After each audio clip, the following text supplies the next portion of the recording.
ma Ténéré 700. Une des modifications que je savais que j'aurais à faire, c'est de changer les repose-pieds. Je l'avais essayé au salon de la moto et je vais vous montrer pourquoi les repose-pieds n'étaient pas assez longs. Ça, c'est la MT-07 de ma conjointe. Ici, sur la MT-07, la jambe passe très loin de l'embrayage.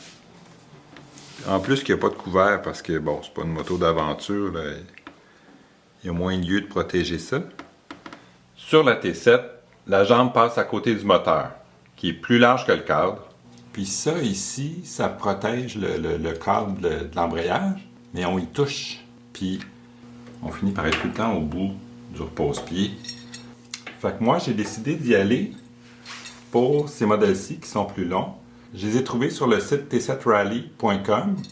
C'est des ingénieurs du Royaume-Uni qui ont décidé de commercialiser les pièces qui sont faites pour leur T7. Pour eux, l'emplacement idéal est un peu plus bas, puis un petit peu plus en arrière. Ça fait du sens. C'est vrai que, considérant que le banc est haut sur la T7, on a les jambes quand même assez pliées. Il y a en masse de place, puis ça pivote. C'est sûr que ça donne un peu plus de confort, puis ça ne sera pas dans le chemin. Alors, on commence.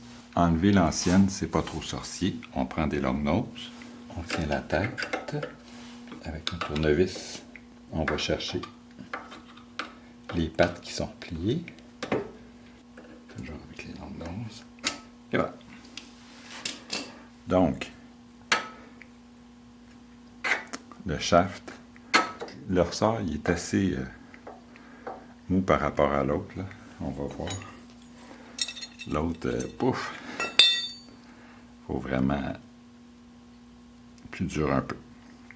Donc, la partie touchée.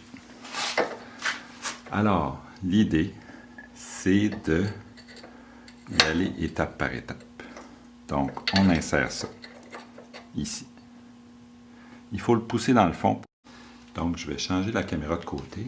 C'est rien comparable à un ressort de béquille centrale. Pour ceux qui ont déjà changé un ressort de béquille centrale, c'est assez intense. C'est juste qu'il faut avoir la bonne pince. On n'a jamais assez de pinces dans notre coffre d'outils parce que chaque pince a son utilité.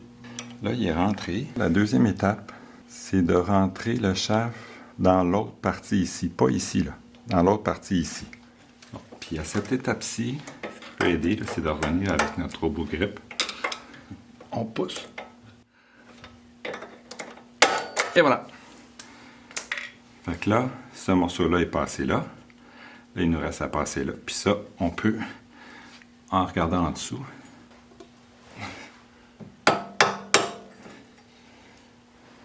ça y est, ça y est. Les deux sont installés. Reste à replacer la goupille. Il faudrait que je change normalement, mais je vais mettre la même. Bon, puis comme on va accrocher un peu. Bon. Wow! Vraiment. C'est plus confortable parce que c'est plus large. Que c'est bas, le genou est un petit peu moins plié. Mais le fait que ça soit légèrement vers l'arrière, on passe un peu plus derrière ici. Si on est en position agressive sur l'avant du banc, on y touche un peu ici. Mais sinon, en position plus relaxe, un petit peu reculé sur le banc, on y touche plus. C'est vraiment incroyable. 4 pouces et demi, 3 pouces et quart. Puis il n'y en a pas beaucoup de remplacements qui sont vraiment plus longs. La plupart font 3 pouces et demi au lieu de 3 pouces et quart. Moi, je voulais vraiment quelque chose qui dépassait 4 pouces. Maintenant que les repose-pieds sont installés, il faut ajuster les leviers. Le frein, c'est sûr. Là, il est plus haut. Il était avant à peu près égal. Là, je vais commencer par le mettre égal, puis je vais voir à l'usage qu'est-ce que j'en pense.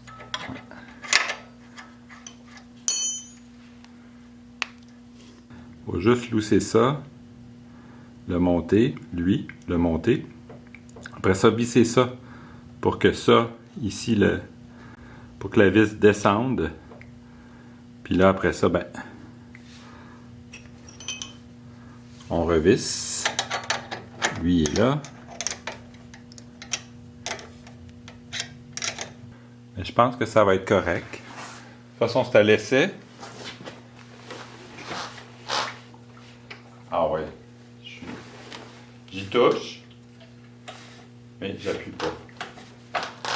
Je pense que c'est vraiment correct. Ah, c'est à l'envers, lui. Bon. 10-12, hein? C'est souvent la combinaison.